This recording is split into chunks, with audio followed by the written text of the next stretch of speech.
Hi, I'm Tony Staunton, Irish bartender out of Chicago. After years of drinking, I decided to take a year off. So as I begin my journey, I decided to ask fellow bartenders what they do to stay healthy and avoid the industry hazards of the bar business. Welcome to Wide Awake 52.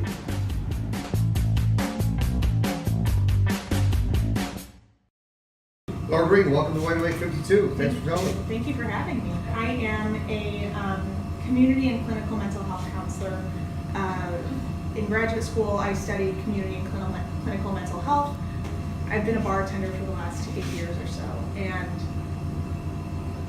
I found that the bar world, the food and beverage industry, was pretty problematic. It was unhealthy. I was out drinking every night, really tearing it up, spending all my money. I started putting on a bunch of weight, and I wanted out. So I started looking into other career opportunities, and I was really fascinated by the brain and communities, and how groups and communities can impact the individual, and how the individual can impact the group and community. So I decided to go back to school, study community and clinical mental health. All the while I was managing bars and buying for programs and managing people. So I started doing a little bit of research, taking the substance use training that I had and starting to apply it to the food and beverage industry. And what I arrived at was we have a deep-seated cultural issue in how we operate, which is leading to a lot of the problems that we see in our industry, not just with mental health, but with, of course, substance use, marginalization, sexism, ageism, all sorts of stuff. And all of these things are tied up together in like a big knot that I feel like we're just starting to unravel. But it's a really big knot. Like there's a lot to confront. You know, And what would your advice be to someone who is a seasoned bartender, all of his friends drink, or her friends all drink heavily after work, and that could be just one person in a group of like 5 or 6 people, and they all go to a late night bar where other bartenders go, and it's a badge of honor to rip shots all night. How do you tap out of that?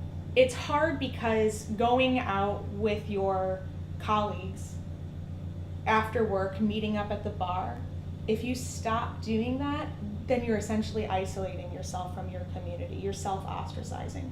And that is incredibly painful to do that. And so once you've isolated yourself, you're taking away that community support, because what that is, that late night going out, getting wasted, that is community support.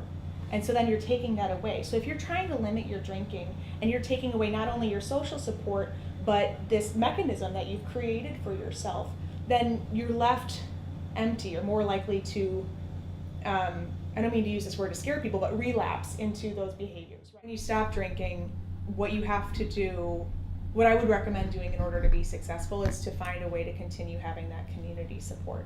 So there's a grieving process, or not even stopping drinking, because I also think that as an industry, we're looking at it as an all or nothing thing.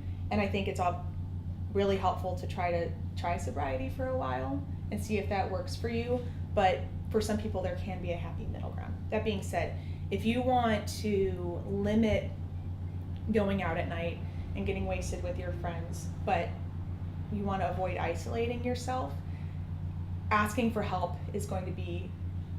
is so important to do, because you want to maintain that community support, you want to maintain that social support. When we stop drinking, since it is a relationship, there is a grieving process that comes with it. And that might be a hard time, and that's especially where that social support might be necessary. And again, working with a therapist, talking with your family, talking with close friends, doesn't mean you have to post it on Facebook, but just having that dialogue with people who you trust is going to be incredibly helpful through that process. All right, Green, thank you so much. Pleasure To have you. Thank you. Thank you for having me.